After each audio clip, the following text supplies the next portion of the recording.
Okay, Broncos country, looks like we are live, but you guys know the drill by now. We've got to let the stream breathe for just a second here, make sure that everything is nice and stable all across the YouTube platform.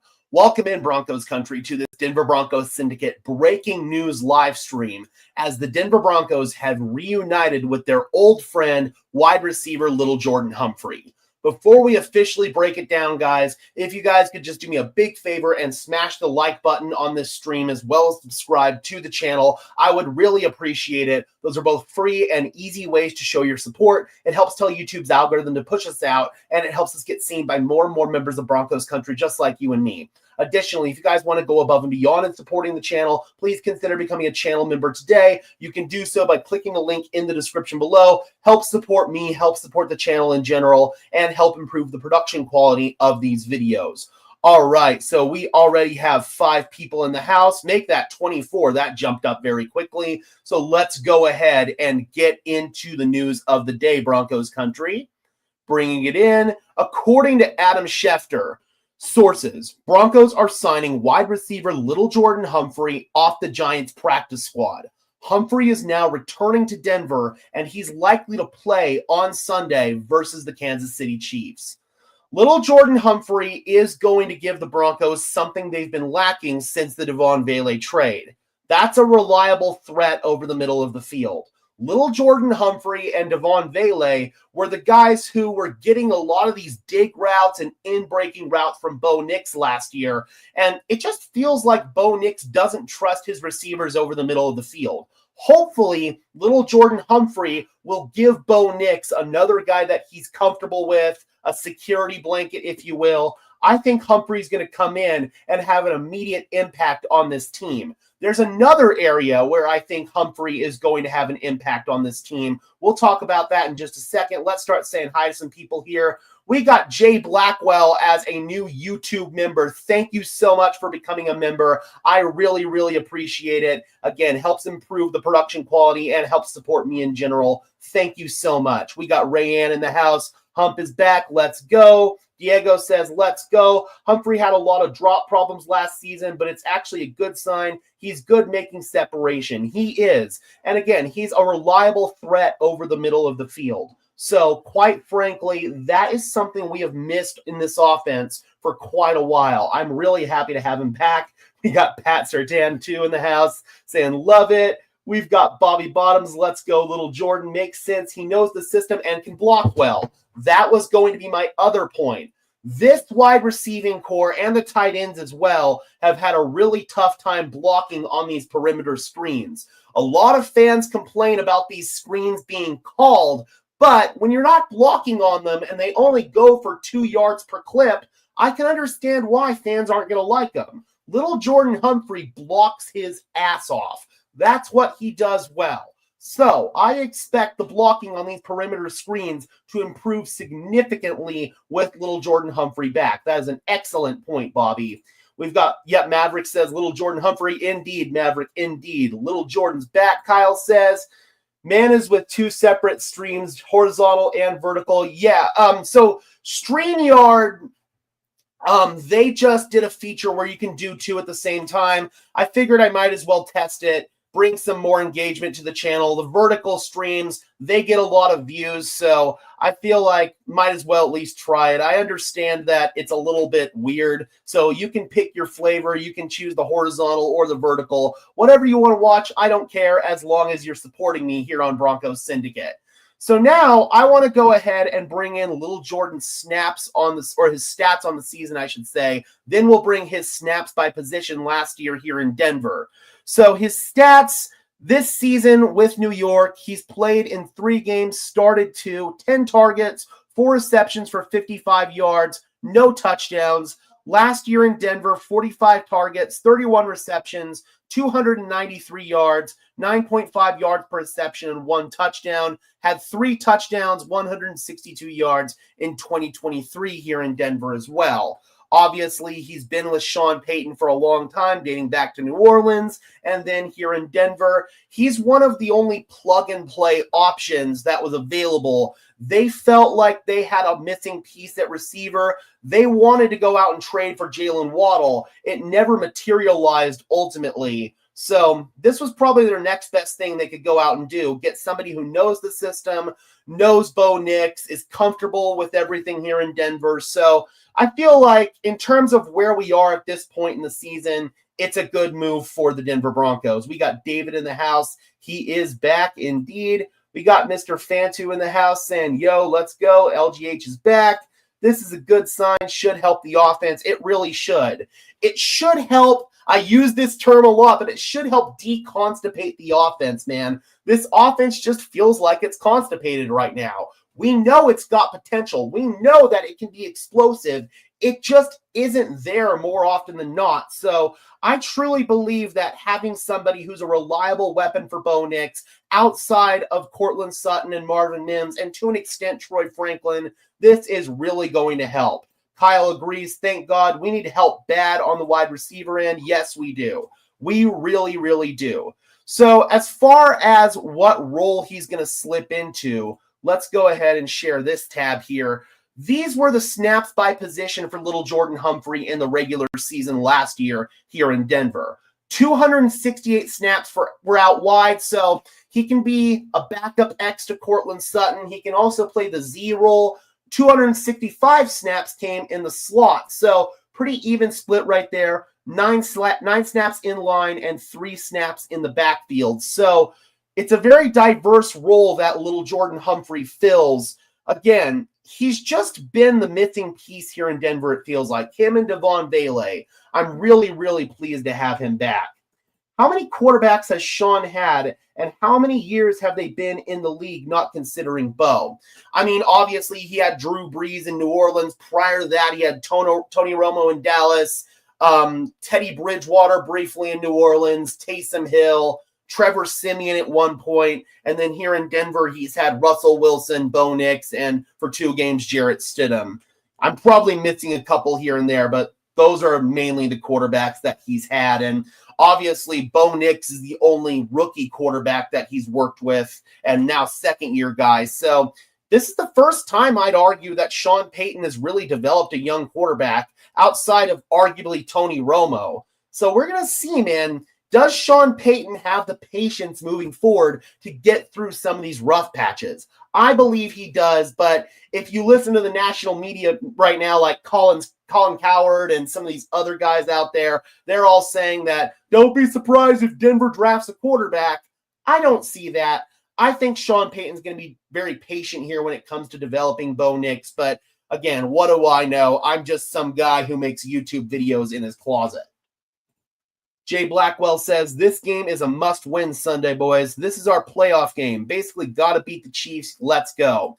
I'd argue this is even more of a playoff game for Kansas City. If they lose this game, then they might not even make the playoffs this year. You can definitely kiss any chance of them winning the AFC West goodbye. So Kansas City needs this game. They're going to be in desperation mode. Hopefully, Denver realizes that, and they come out equally as desperate. Denver's going to have something to prove in this game. I believe Bo Nix is personally going to have something to prove in this game. They're going to come out with their hair on fire. I expect the Broncos to feed off the energy that the crowd brings. So the crowd at this game is going to be super duper important, making things loud, hindering the communication for the Chiefs, and keeping that energy high for the defense to feed off of for all 60 minutes. So that is going to be the number one key to winning this game. But the other thing, Denver's got to stay disciplined. They cannot put themselves behind the chains with penalties. That was one of the biggest issues on offense in the Raiders game outside of Bo Nix's struggles. They were in their own territory starting drives way too often, deep in their own territory. We cannot have that. We've got to be starting drives at least the 35-yard line, and we've got to sustain these drives, 6, 7, 8-minute drives. We've got to run the football. It's going to be tough not having J.K. Dobbins out there. R.J. Harvey's going to have to step up. Deuce Vaughn, if they elevate him, is going to have to step up. Jalil's going to have to step up if he's activated for this game. Tyler Bidet, I know that fans don't really like Tyler Bidet. I understand he has some frustrating plays, but he's your most reliable pass. He's probably going to be in line for an uptick in snaps with J.K. Dobbins down. So we're going to find a way to have a positive run game in order to sustain these drives.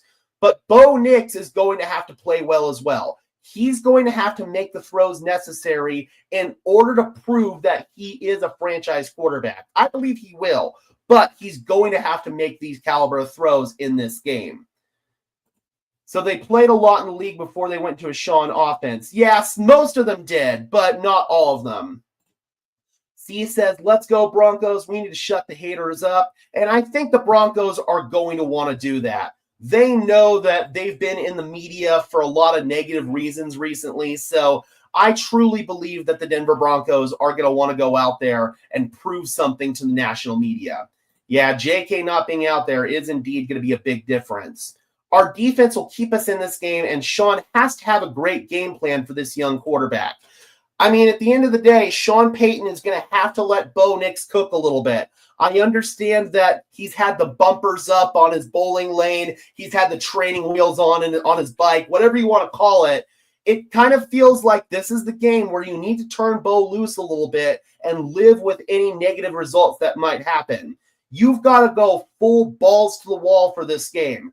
You can't not be aggressive. If you're not aggressive, you stand no chance against Patrick Mahomes, Andy Reid. This Chiefs team, especially with all their weapons healthy right now, they can come alive and they can explode at any given time. The Denver Broncos can't let that happen. Defense is going to be the number one factor in slowing down this offense, but the best way to truly neutralize this Chiefs offense is to keep them on the sideline. Thank you so much, MLG 2020, for the $10. Keep up the good work. Thanks for all the Broncos updates. Thank you guys so much for tuning in. Really, really appreciate it. None of this would be possible without you guys. So, again, really appreciate you. Keanu says Mr. Reliable is back, and it seems he's going to play in this game, too. When does the injury report come out? After practice today. Practice is going to wrap up in a little over an hour. So the injury report usually comes out around 3:30, depending on when they break practice that given day. I want to see Vaughn so bad if Dobbins is not playing. We'll find out, man. We will find out if Dobbins, he's not going to play in this one, but we will find out if Vaughn is going to get elevated. Sorry, I was trying to delete a comment there. Mini Jim, I'm not sure if you're just trolling there or if that's a bot. Either way, we're going to put you in a little temporary timeout right there. Sorry about that, guys. David says, let's have the final score 10-7 with the Broncos win and piss the media off again. Honestly, that'd be pretty funny. But if the Broncos won 10-7 in this game, that means they completely shut down Patrick Mahomes in this passing attack. So I'd argue this would be a lot more impressive of a 10-7 victory than last week against the Raiders. But, of course, it's the national media. They're still going to find something to complain about. They need a complete game from the whole team, especially offense. I agree. But another factor is going to be special teams.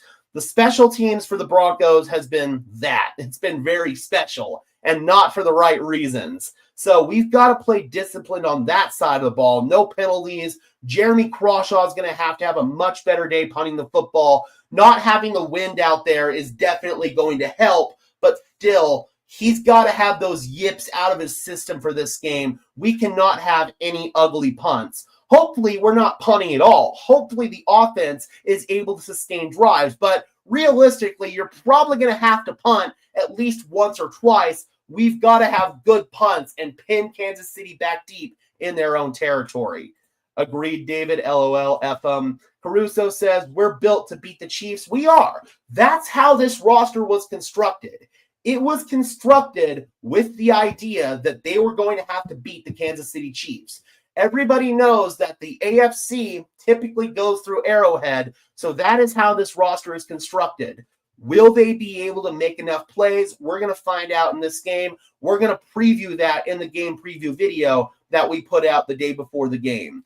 We got Danny says, yay, Humphrey. I know I'm definitely happy to have him back. Some people aren't, but I know I am. We need him for his blocking skills. This wide receiver room is terrible at blocking outside of Pat and Court. I completely agree. I talked about that a little bit earlier. The skill position players are really, really bad at blocking, and those perimeter screens have suffered because of it.